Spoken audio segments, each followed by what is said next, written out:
Hey everybody, Simon Rosenberg, Hopium Chronicles. I had a little bit of a technical issue here. Apologize for the delay in getting going. Joining me for our monthly get-together, Stuart Stevens from Lincoln Square. Stuart, welcome. Good to see you, brother. Thank you, man. Great to see you. Sorry, everybody, for the delay here. And for everything was just, it's one of those days, Stuart, and we've all had them. I had it. It happened to be my day today. So listen, thank you for coming on. There's so much happening right now, right? We had the Supreme Court ruling last week, the 60 years of the Southern strategy coming home to roost. We had what has been a continued period of momentum for Zelensky and Ukraine. Trump's war is failing. And we are 6 months away from the election, right? I mean, we are now 6 months away. Just what's your assessment of things out there, Stuart? What's on your mind today? Well, look, I always probably have this vestigial Republican side that I professionally, that I ask myself, what would I do if I was a Republican consultant? And the first thing I think of is, I'm glad I'm not. But I don't really know. I mean, they got into the Iran war to change the subject from the Epstein files. That doesn't seem to be going well. I just paid $10 a gallon for gas in California, $125 to fill up.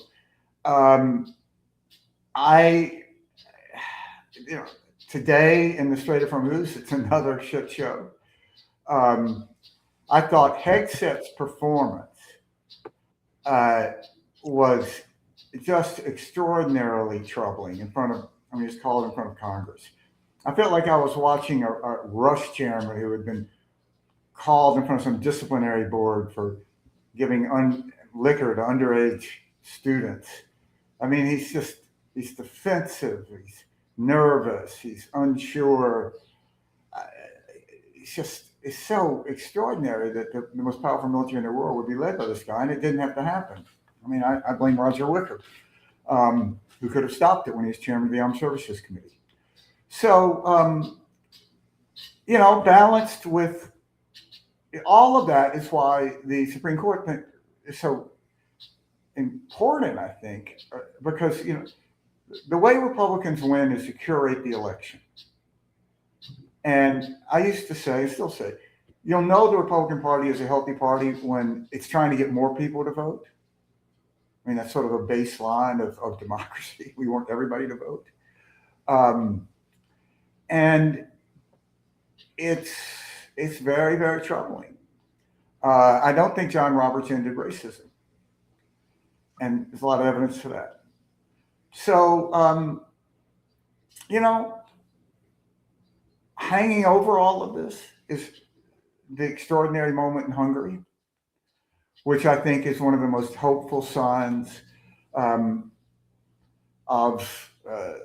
our moment. I think that election, if it in fact does free up $90+ billion for Ukraine, could end up being, to this part of the century, what D-Day was to the last century.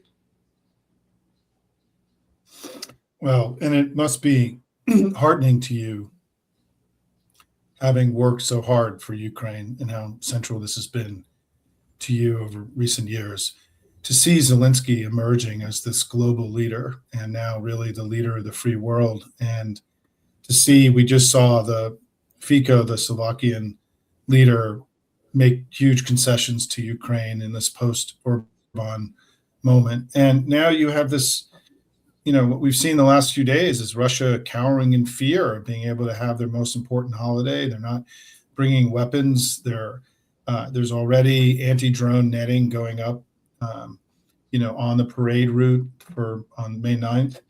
I mean, all of a sudden, it just feels like, Ukraine look, the war, there's a lot,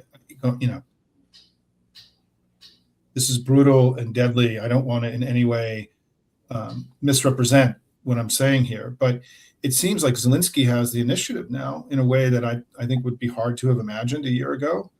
I don't know, what are you hearing from your Ukrainian contacts? Well, everybody just talks about how much the war has changed. I have Ukrainian friends now that were on the front and zero line, as they call it, in the first weeks. And they just say, this is a different war. It has nothing to do with what we did before. Given the state of drone warfare, 80% of the casualties are drones.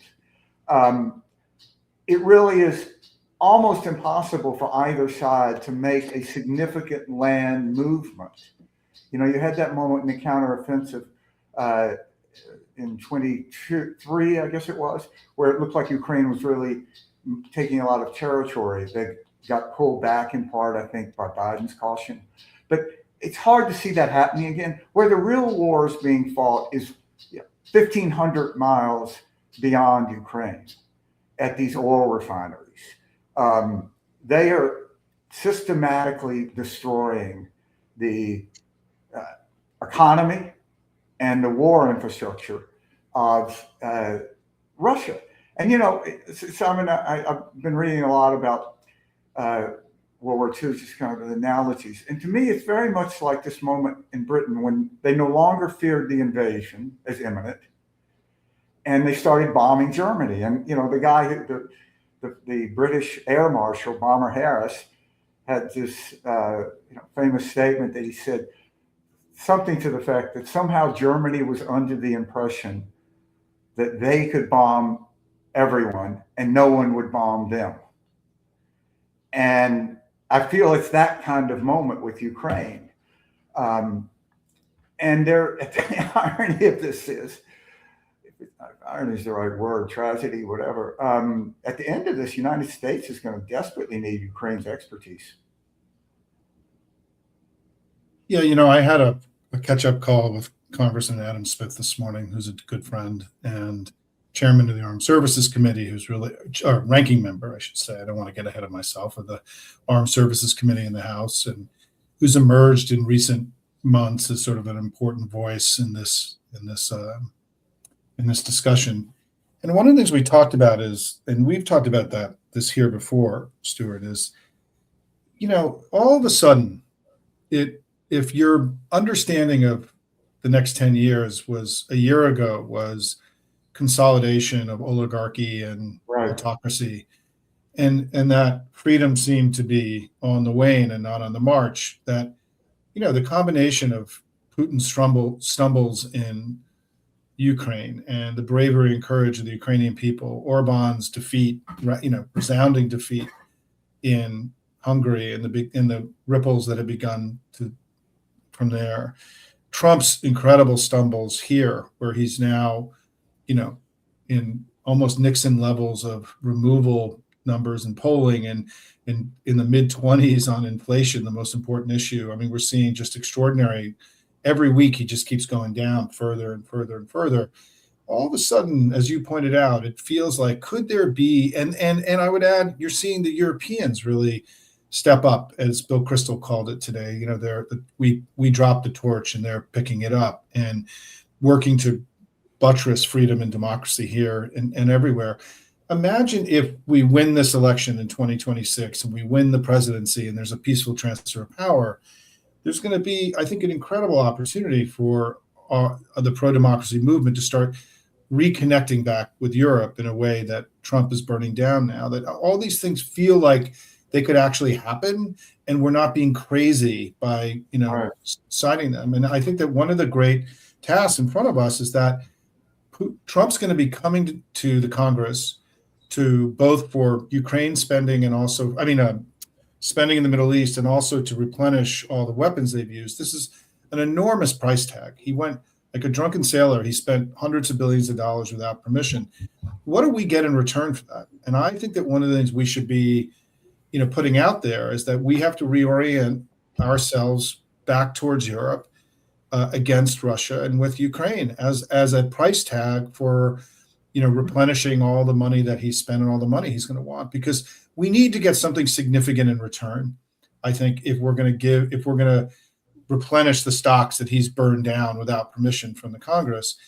And all of a sudden, I think that now with Zelensky kind of with momentum, I think this is the time really for all of us to be pushing very hard to put tremendous pressure on Congress and the White House to restitch together back with our European allies and stop this unbelievably destructive daily attacks on the Europeans, the pulling out of troops out of Germany. I mean, this is beyond corrosive and dangerous for the United States. I mean, this doesn't make us safer. It makes us far more exposed and weaker to the world. Yeah, it is amazing to think how far this has come. Germany's first offer after Russia, the full-scale invasion, I think, was 10,000 helmets. And now Germany is on its way to becoming the leading military production power in Europe, as it should be. And what I find sort of a fundamental failure of civics, I guess you call it, to understand what post-World War II, Pax Americana, the prosperity it has brought America and Europe. I mean, everybody in America is much better off because there's free borders in Europe, because we have trading partners in Europe, because the European economies are thriving. I was in Poland, and they seem to be building a new mall every 100 meters. They've fallen in love. It's like 1980 or something in America. But they're rich. And it didn't have to be that way. And this is the legacy of the greatest generation to us. And I don't, it's sort of a corollary to the Make America Great Again. Like, what's so bad about America now? I think we just have to face it. There's an element of the Republican Party, which is not small, which is pro-Russian. And, I was in the Berlin Wall.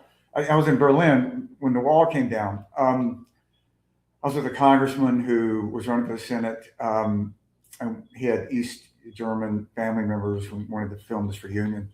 And it was an extraordinary moment. I mean, everything you've read, everybody crying, hugging each other, strangers, blah. And when I was watching these scenes from Budapest, it very much reminded me of this. But in Berlin, when the wall came down, it was 880 days after Reagan gave his Mr. Gorbachev tear down this wall speech. And now we have the Vice President of the United States going to Hungary to campaign for the the Russian client. And that's just so sad. I think, we've talked about this a lot, Stuart, and I've spent a lot of my time over the years wondering exactly how the compromise happened of the Republican Party, of Trump, of Vance, of Kennedy, of Tulsi Gabbard, and how Putin was able to capture a big, significant leaders in the Republican Party and align them with his interests. And it is the great corruption, right? I mean, this is whether it's the Epstein files or whether it's Trump being being given billions of dollars through various trusts and cut out organizations, oil wealth from Russia and Saudi Arabia and other places. And so he's now has sort of dual interests. He doesn't like the high gas prices here, but if he owns a lot of oil stock and has oil wealth himself personally, this is actually a great period of self-enrichment for him when oil's up at $110. He's not buying a lot of gas personally. No, he's not. Right. No, he doesn't. When they pull the beast up to the 7-Eleven gas station, he's not putting his credit card in. And I think that one of the most, we've spent a lot of time talking about this in our conversations, but I think the idea that Trump, in his addled, corrupt, megalomaniac, way, vainglorious is the term I love to use these days, is fighting Russia and Iran in the Middle East and helping Russia, Iran in Europe. And it somehow makes sense to him and to them and to the administration. I mean, Hegseth could not have been more dismissive of Europe and Ukraine in his remarks of the war effort, and really was talking about Ukraine as a vassal state of Russia in his testimony, in ways that were just shocking. And I just, it is incredible how the capture, the corruption, the compromise that is so world altering, right? I mean, it's going to be impacting our security and our prosperity and our freedom for potentially generations to come, and particularly the longer it lasts and the more angry that the Europeans get at the outrageous treatment that they're getting from the Trump people. Yeah, you know, I think the Russian compromise of the Republican Party is the great underreported story of our time. And it has been a long time in the making, longer than most people realize. Russian money was flowing to the NRA, to the Heritage Foundation, to these key influence centers. And then, you know, somehow we don't talk about it enough, but the Russians had a co-op operation to elect the president of the United States. And that their candidate won. Now, whether or not they made the difference or not, I mean, you know how it is in politics, causality is the hardest thing in the world. But it has to be the most successful espionage ever in history. You got a president. And what did they get in return? Extraordinary amounts. And, you know, I think that if there's sort of confluence of two events, that and then the fact that the Republican Party has become so compliant. So if Trump is compromised and you go along with Trump, as these senators do, you are compromised. And that's when I say, you know, to John Thune, you're compromised by Russia. I don't see how you can say it otherwise. Because what you're doing, you would not do without Russian influence on the president. And I just think that's extraordinary. It is extraordinary, and it is.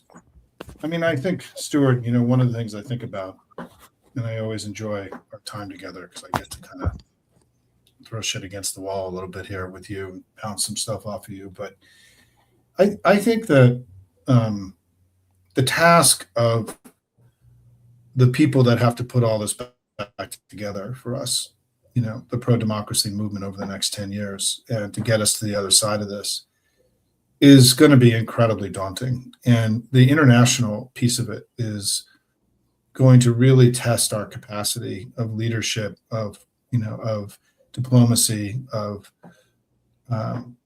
humility that we will have to have. Because we've, you know, as I've often said about what's happening in the Middle East right now, Trump is the crisis. I mean, the crisis is Trump. Right. And so we've created a crisis. We've raised energy prices on every single person in the entire world. And every single one of those people actually know that we did it. Our tariffs disrupted the economic life of virtually every person in the world. And people know that America did that to them. And so rather than us being, you know, this great power that came in and saved democracy and liberated people from fascism, we've now become a rogue nation that's doing material harm to the rising generations all around the world and making their lives harder and more difficult. And so I think that we're going to be operating in a place as a country globally that is going to be very challenging for a generation that, you know, generations that grew up with America being the preeminent power, which just won't be the case, isn't the case any longer. I mean, I think what's happening to Trump in Iran right now is a very significant global event. He looks pathetic and weak and desperate and addled, and his lies and his stories that he tells are in just the confabulation, and he's doing enormous harm to the kind of power that you need to lead in the world and to repel your enemies. Because now between Hegseth and him, you know, we're looking like, you know, people think, well, we can take these guys. I mean, they can't look what's happened. Their allies are turning on them. You know, you had the UAE, you know, Trump claimed today they were going to take ships through the strait, and, you know, there's missiles flying all over the Middle East today and more chaos. And his Gulf Arab allies, who we have all these security pacts with, now realize that the Americans can't actually protect them. And so the sort of the perception of our power as a nation has been severely weakened in by Trump. And so putting all this all back together on the other side of this is going to be hard, which is one of the reasons why I would like to see our foreign policy leaders in the pro-democracy movement in both parties be more aggressive about talking about that process now and not accepting everything Trump is doing to continue to burn down our alliances all around the world, to continue to fight to roll back the tariffs, to continue to fight to get Ukraine properly funded. I mean, look what happened last week. I mean, this got lost in all the noise, but Congress allocated $400 million for Ukraine. Yeah. And that was signed into law by the president. And up until a few days ago, the administration was holding the money back, this tiny little bit of money that we had allocated for direct support of Ukraine. They were not obligating it in the budget. They were holding it back. And this became a contentious thing in the hearing with Hegseth about you can't even spend this little bit of money. You're punishing the Ukrainians. They just told the Ukrainians that we're going to be late on delivering weapons because we've used up so much stuff in the war. They continue to use, and I think that we have opportunity. I think we have to continue, Stuart, to push our leaders to be more ambitious in making the case here about what we should be doing and not accepting every day the reality they continue to give us. Yeah, and Simon, the core of this is about values, isn't it? I mean, America values is why it was, when it had this immense power militarily, was seen as a force for good, not like the Soviet Union had immense power in nuclear weapons. It was never seen as, it was an evil empire.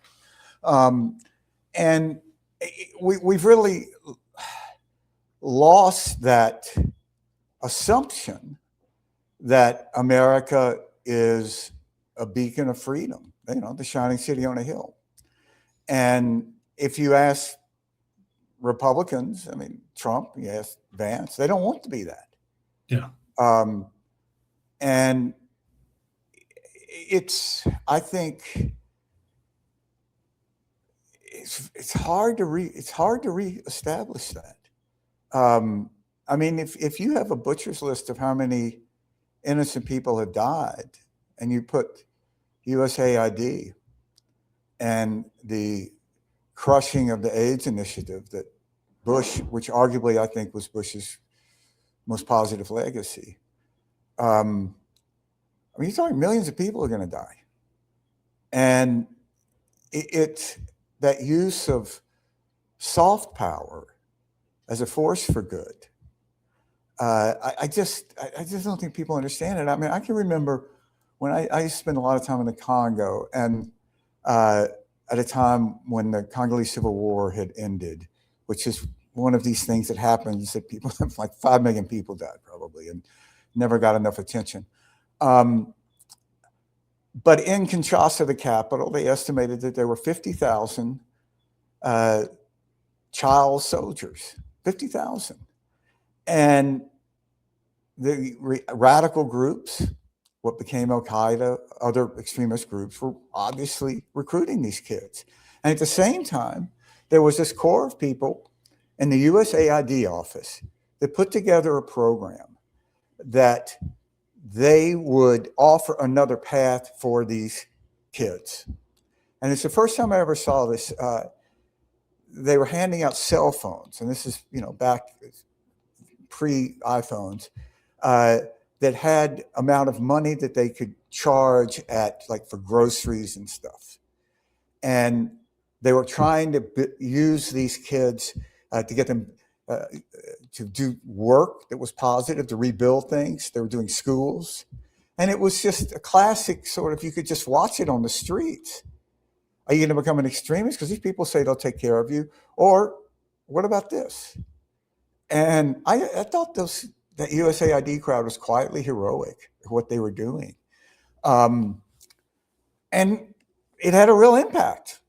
Thousands and thousands and thousands of young Congolese didn't become terrorists because they had an alternative. And that's what powerful countries do. They don't try to bully their way. They don't try to threaten. They don't try to frighten. They lead. It's how we did it after World War II in Germany, Japan. And it's hard to say it didn't work. Yeah.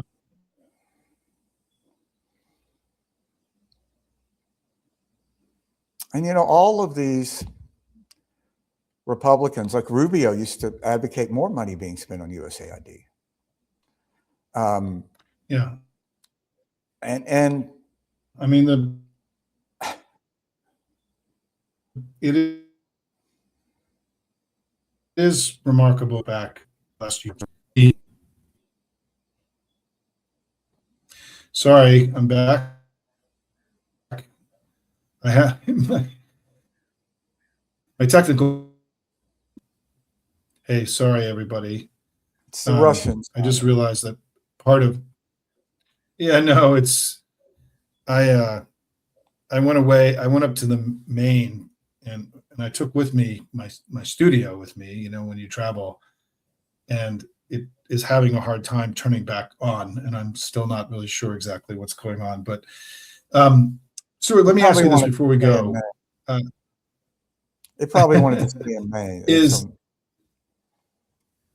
It was a great trip, and I was I didn't see Graham Plattner. I didn't meet him, but what I did feel when I was there, and this is consistent with all the Democratic parties that I've been working with all across the country this cycle, is that there's been unprecedented investments made by the DNC and the state parties, and what you're seeing, and not only investment but also capacity building, helping them build multi-year plans, and be ready for this election cycle. And the main party felt very ready. I mean, the convention was incredibly well run, and there was just great energy and sort of resolute determination to go win.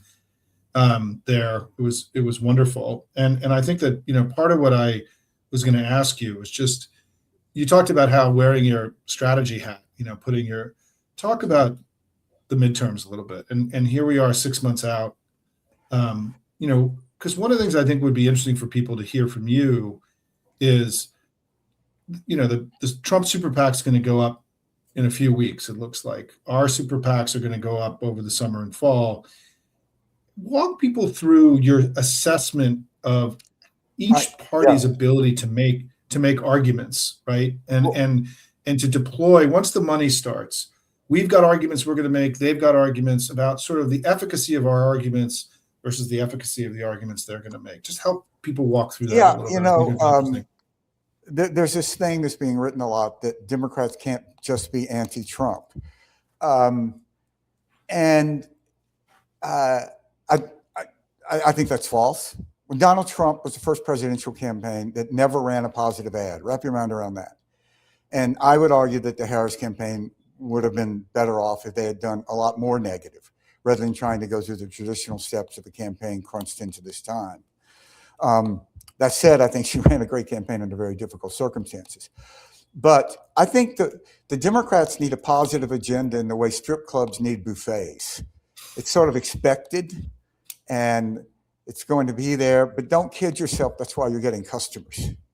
And you don't need to put a lot of policy out there when you have a right track where it is now. Right track of the country is probably, was it 26? Probably under 25 now. All you have to do is say, this is simple. If you like the way things are now, you should vote for the people in power because they control everything. If you think we can do better, this is your chance to tell them. They think you're stupid. They don't care that you think. They think they can fool you. And now's our chance to prove them wrong. And I think it's just a very simple thing. Now, every state, every Senate campaign, every congressional, they're going to have a variation on that. And I don't think you need a policy umbrella that needs to be the Democratic policy on housing or the Democratic policy on tax reform. I think it's just important that people understand that there will be something that is going to happen that is going to be much more robust than trying to get back to what we were. And I think a key element in this, where the passion is holding those people in the Republican Party and the Trump administration guilty of their criminality. And that is going to be a partisan process because no Republicans are going to join in that. And you should not be you should not shy away as a Democrat because of that. You should say, we would welcome any Republican that wants to help, any Republican state attorney general that wants to help us, but we're not waiting for that. And so I think it's pretty simple. And I wouldn't have these fights over different elements of the Democratic Party. As much as that can be avoided, this party is an opposition party to a party that is destroying a lot of what we love about America. I think that's plenty to get elected on. And a lot of different ways you can say the same thing over and over again, which is, is a lot of what a campaign is about. So look, I'd be making an ad that says, we thought that Trump promised he was going to put the rapists in jail, the pedophiles, the murderers, child traffickers. But what's the acting attorney general doing? He's investigating the seashell conspiracy. And, Joe Rogan was talking about this. Seashells, not one indictment because of Epstein, not one arrest, but we're going after seashells. Really? I mean, that just sort of says it all. I would mock them. And what I think Republicans are going to try to do is drag Democrats into culture wars again. And there will probably be some event, hopefully very minor, that they will try to use to declare an effective state of emergency, if not a formal one. I mean, you see what they did with the White House Correspondents' Dinner. Yeah. In which, terrible, horrible, but it's not a national crisis any more than Squeaky Fromm was a national crisis when we tried to go forward. So I don't know. I think I would embrace the simplicity of the race and just go straight at that. And, I think one of the problems candidates always have is they get bored with what they say.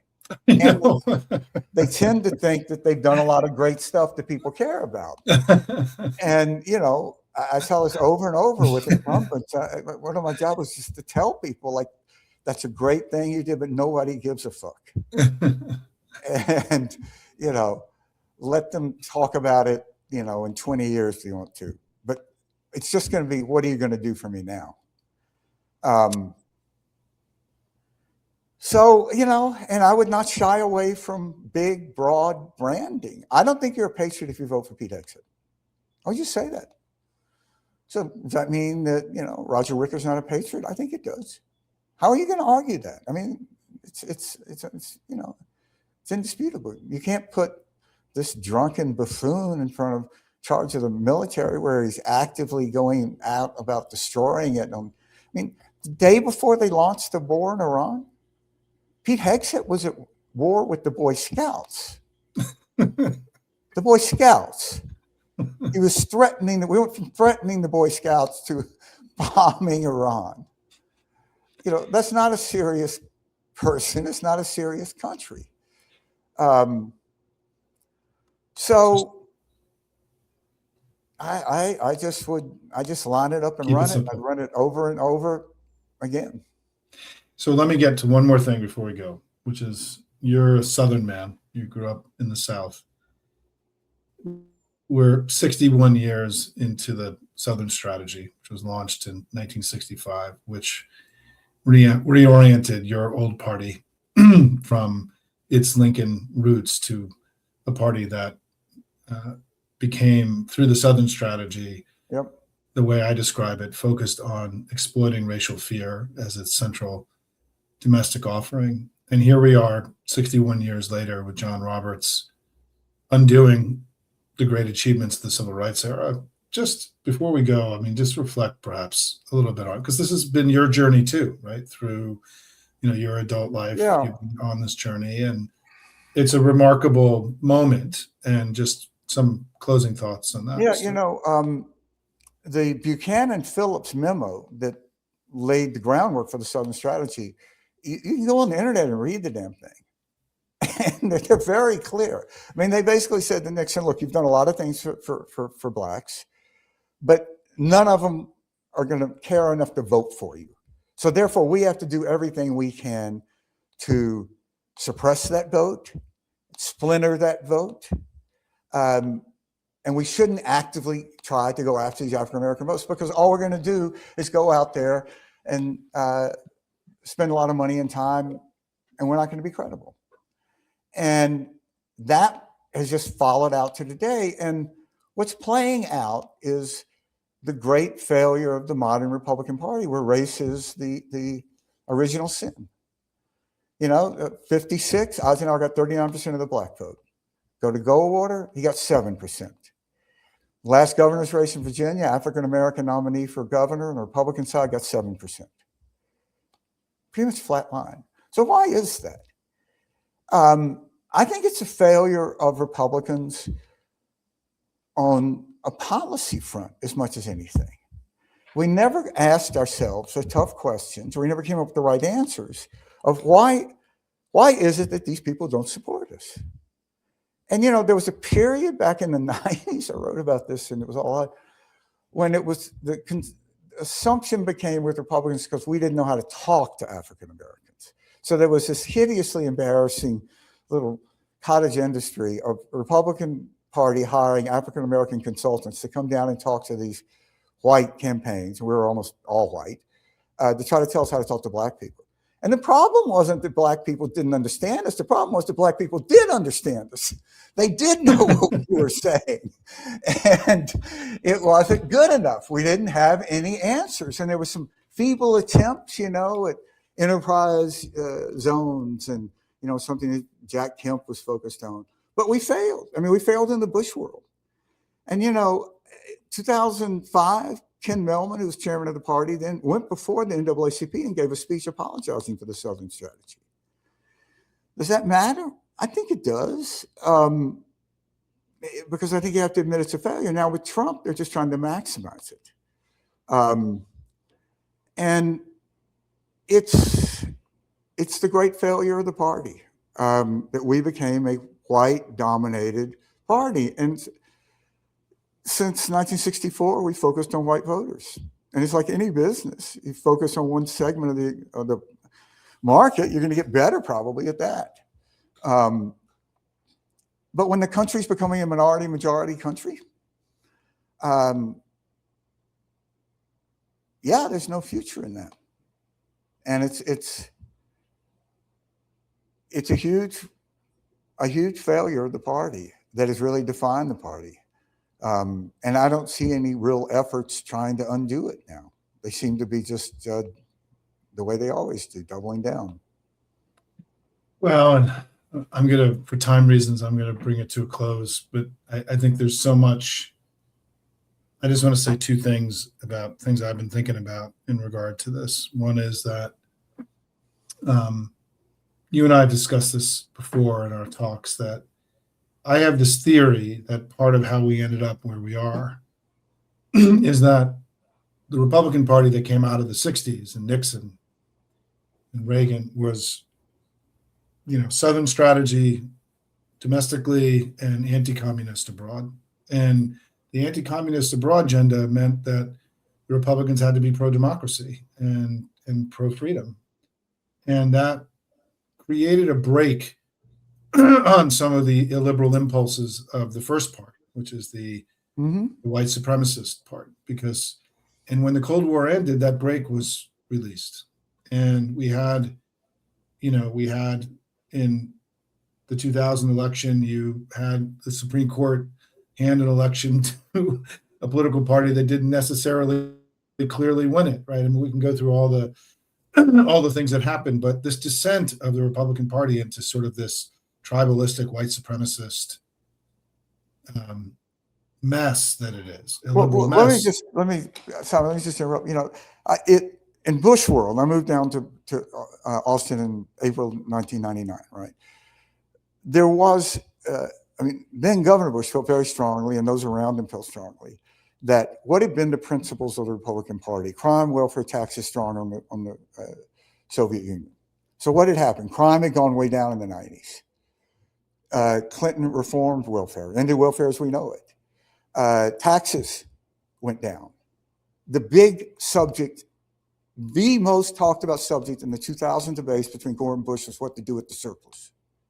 Wrap your mind around that. The word terrorism was not mentioned much. And out of this, Bush was trying to develop a new ethos, a new policy framework to deal with this. And that's what compassionate conservatism was supposed to be. And then he became a wartime president. And that just crushed that. And I think you're exactly right. And it ended in the efforts to do that. And we've never gotten back to that. And it's been a huge problem. It was a problem for McCain. It was a problem for Romney.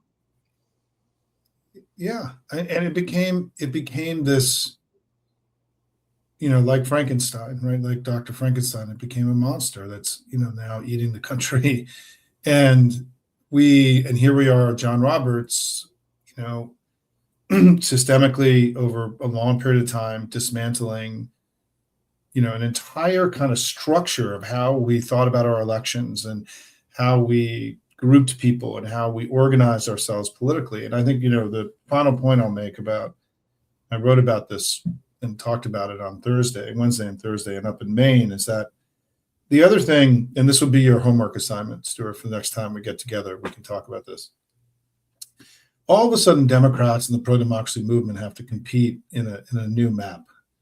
And what a map in our business is about targeting. It's about geographic and demographic targeting.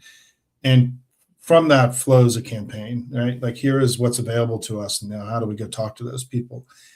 And I have this slightly hopium-filled view that part of what is happening now is an opportunity for us to reimagine our map and to start talking to people that we haven't necessarily been talking to for a long time. I mean, if you look at the states we have to win in the Senate this time, we haven't won regularly in Alaska, Texas, Ohio, Iowa, Florida. We haven't won regularly in those states in decades. And, I was in Maine this week on Friday. We haven't won a Senate race in Maine since 1988, the Democratic Party. It's kind of incredible statistic. Yeah, it is. We haven't won a Senate race or a governor's race in Texas since 1990, 36 years. So we have to go win in places that we've not been good at winning in, talking to voters that haven't heard from us because the national party shrunk down to 6 to 7 states from, and as a friend of mine said, who works in the Senate races the other day, you can't just jump, you can't jump into a state like Alaska or Iowa, not having been there forever, and just expect to have, robust political operation, right? So I think that one of the most interesting things I'll give you a homework assignment on to think about is, how do we start rethinking our map now? And do we have to compete in southern states that we haven't competed in a long time? Because you have a combination of the 2026 Senate map plus Calais plus population movement into loss of blue state congressional seats and electoral college votes moving into red ones in 2032. And all of a sudden, Democrats have to win in Texas. We have to win in Texas or Florida. We have to learn how to win in places like Iowa and Alaska. And I think that as a strategist, I'm intrigued by this because I think it will force us to change and evolve and grow, and to not stick to our 6 to 7 states that are sort of the same groups that we've been funding in and executing against now for many, many cycles. Yeah. And it makes what we have to do next kind of interesting and daunting, terrifying, hard, difficult, but also necessary and important, and I think that it's why these conversations around the Southern strategy and kind of grand strategy need to come back into our discussion, because, and this is why, to defend my friend Ken Martin, this is why he ran for chair. He ran for chair to compete everywhere, to invest everywhere, to make it possible for us to compete in places that we've not been competitive in for a long time, because in essence, our map got too narrow. We got too small. We were milking the same cow, basically, right? And as we saw in 2024, it didn't work. And so I do think what makes this next moment for us, if I can, and I want to hear from you when we get back together in a month from now about your thoughts about this, that the Democratic Party now gets to go do a new thing. And, and we need to be successful at it and to let go of sort of what came before. And we have a lot of young, talented people that are going to help us get there. You and I are going to be the old guys kind of helping, push things forward. But I've been super impressed with the candidates I've been meeting this cycle. People much like higher Anderson, quality than on the Republican. Yeah, no, and just good folks. So I want to talk to you as a sort of a bookend to the Southern strategy. What is our new map and our new strategy starts to look like as we enter this post-Calais period, and we can get into that next time. I'll give you a little bit of homework to do for us. It'll be love to hear your thoughts on that next time we get together. And I'm actually very hopeful in that. I think Democrat can win in Florida. I think Lawton Chiles would crush Ron DeSantis. I think you need the right candidate. But we'll talk about that. We'll talk about that. Listen, Stuart, thank you. Thank you for.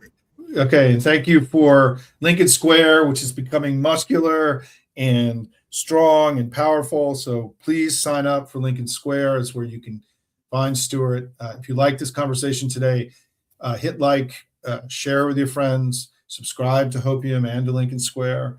And, let's keep fighting, everybody. We have a country to save and an elections to win together. Thank you so much.